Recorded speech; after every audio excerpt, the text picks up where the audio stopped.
What's up, guys? David the Smash Fan here from Chibi no Podcast, and today we are doing our review of this new anime, which title in English is Rascal Does Not Dream of Bunny Girl Senpai, and in Japan it's called, or it's most commonly known as Seishun Buta Yaro.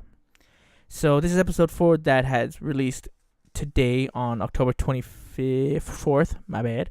And so we're gonna go into it. I'll give a quick recap of the first 3 episodes since I didn't do a review on them.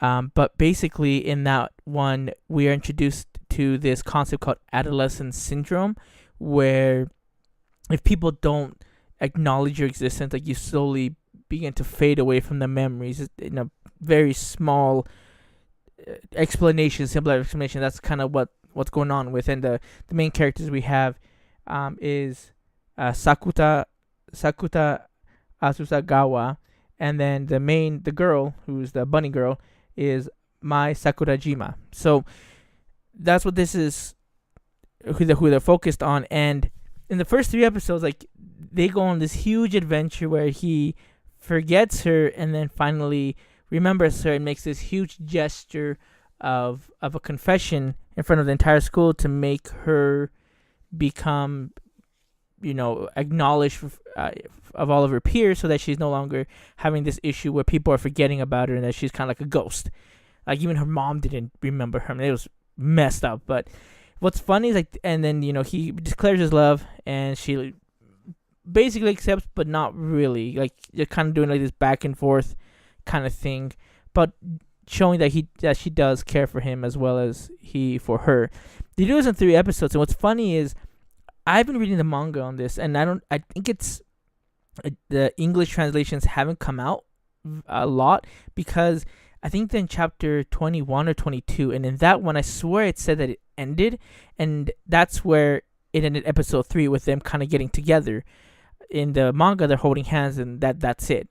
And so I thought that was going to be the entire series, was going to be these 21 chapters in a 13 episode anime season, but it happened the first 3 episodes, and I was way confused. I was just what are they gonna do now? Like, where's the material? They're just gonna pull things out of their butt. And then I was corrected that the light novel series of which the manga is based on as well, that is continuing on, and they told me that it has more of this like Haruhi Suzumiya vibe in in what they do, and how they have this, I guess, science aspect to it in terms of this adolescent syndrome, and kind of going how it affects different people at different times. So we get into episode 4. So episode 4 starts with something that's very similar to what happened in Haruhi, in the Melancholy of Haruhi Suzumiya, where in season 2 they had this repetition of week, and it was called the Endless Sade. Now, what Haruhi did wrong in that, among other things, was that they did 8 episodes of the same crap before they got out of that loop. In this one, they spent maybe 10 minutes and repeated it 3 times. That's all that they did. But basically, the way that they did this one was interesting and different. The way that Haruhi Suzumiya did is that Sakuta talks to his friend Futaba, who is like the scientist lady, and he keeps saying, like, why is this happening? And she says, well, I think you're just kind of stuck in this loop thing, and the only way to get out is to find, it says Laplace's demon, and I may say that wrong. Maybe they say Laplace demon, but I don't know in English if it's Laplace or Laplace. But anyway, which means that this is the anomaly, the person, whatever it is, that acts different every single time, because every time he's going through the loop, everything's the same. So again, it's a little bit different than Haruhi's, where there's slight changes here and there, but in this one, everything's the same. So he finds out that it's the one who is the demon, Laplace is what I'm going to call it. Demon is Tomoe Koga, who, if you remember in the first episode or second episode, he's the one that she believes he's a pervert and trying to pick up and molest this kid, and so she kicks his butt, and then to make amends, she asks him to kick her butt, so that even.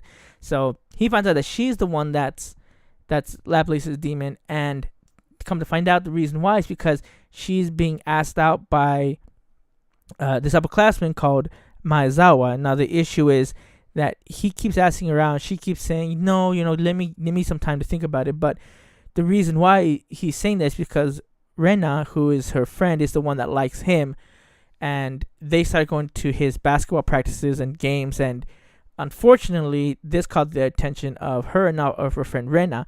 And so now she doesn't want to face that, but she doesn't want to reject him because if she does that, then she's gonna face all this backlash for rejecting the most popular guy in school, or one of the most popular guys in school. And what happens here is they hide underneath like the little podium that's in the classroom, and when he comes in the second time, they're knocked over, and they're in this awkward position where she's on top of Sakuta. And then Maezawa's like, "Oh, so this is why you were busy, like you have bad taste in men." And so they're saved by this misunderstanding. However, at that same time, you have Mai, who, to backtrack a little bit, in these continuous loops of the day, I think it was June 27th, Sakuta has successfully made Mai basically, or have Mai confirm or agree to going out with him. And he's always been in a happy mood, like, yeah, he's been doing it for a month, and finally today's the day that he gets it. So, but on this time, she opens the door, and just like a stone face, just looks there, and him not even like freaking out, he just like, "Oh, it's a misunderstanding," and then she closes the door, and then he gets flustered, and not flustered, but he exits out, saying, "Yeah, it's just a misunderstanding," and she gives him the coldest of shoulders, like, "Don't talk to me," and he's like, "Oh."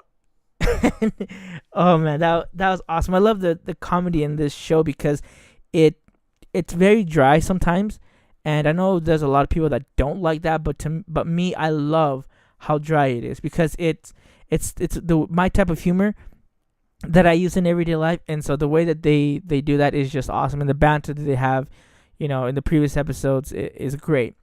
Continuing on, you have Koga, who then starts working at Sakuta's restaurant, and this is where it ends not ends, but comes to the last third act of the episode, where she is asking him to pretend like they're going out.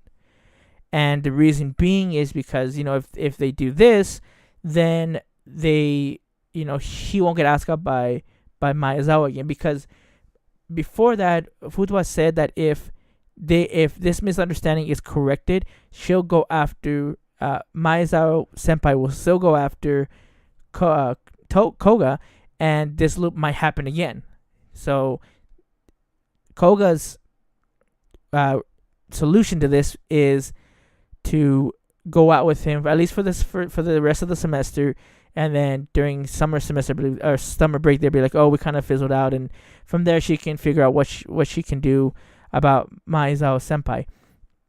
And he's reluctant to do this because he wants to go out with Mai, and Mai likes him, she likes Mai, so so Mai likes him, and he likes Mai, and so he wants that to happen as soon as possible. But she has these worries that she doesn't want to be alone if she goes and rejects Maezawa. And what happens is, when he tells him, like, "Why are you afraid of being alone? Like, being alone is actually sometimes good. You actually, come to better understand yourself and whatnot." It kind of gives this little spiel that he does.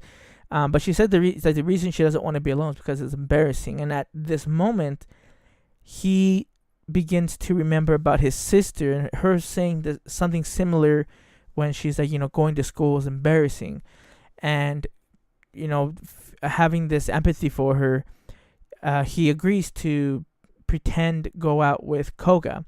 And their little discussion ends with him agreeing to go on a date with her because her friend Rena wants pictures of the day and says it could be fun.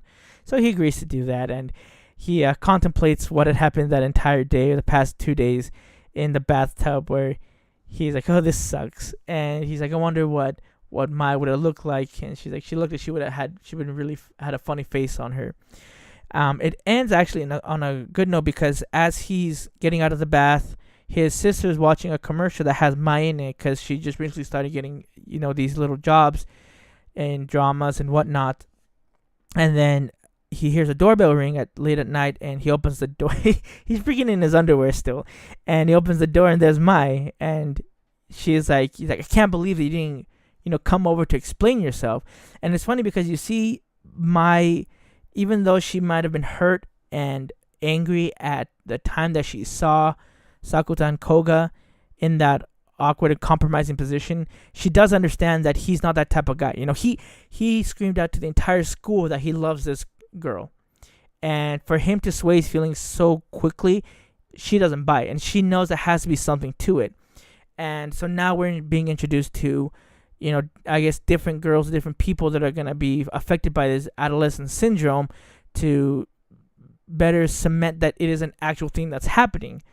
We saw it with Mai, we saw it with Sakuta's sister, so now we're going to see with other people here, according to what I've been reading in summaries of the light novels. Like, I didn't get into more details because I don't want to spoil myself, because this one I actually do want to just see what happens. But the summaries, just they say that there's going to be other people involved having similar situations, and I'm hopefully that they go back to what happened to him, because in the manga chapters that I've read so far, they went into deeper explanations of what happened to him, what happened to his sister, and all these other little things that happened. If I remember correctly, I'd have to reread it.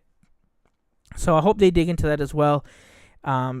This show's actually really impressed me, because when I was reading it, it was, like I said, it was very dry, and I really liked it, but I didn't know how well that would transition to an anime, and I think that they've done a really great job, and I hope that they keep doing it. It gives me that feeling of Haruhi Suzumiya. It gives me the feeling of Hyoka, which I hate Hyoka. I don't like that show.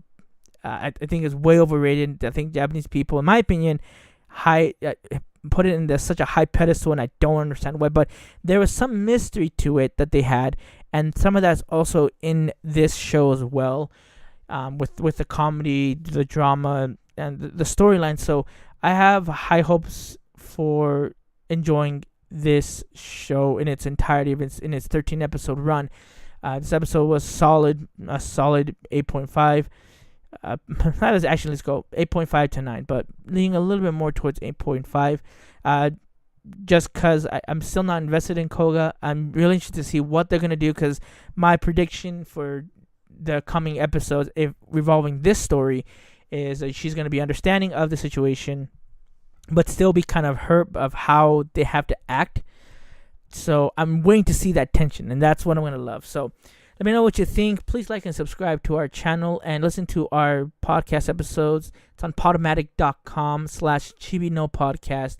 We have the entire crew on here on those episodes. So thanks so much for listening. This is David the Smash Fan, and this is Chibi no Podcast. It's yours! Your quirk, not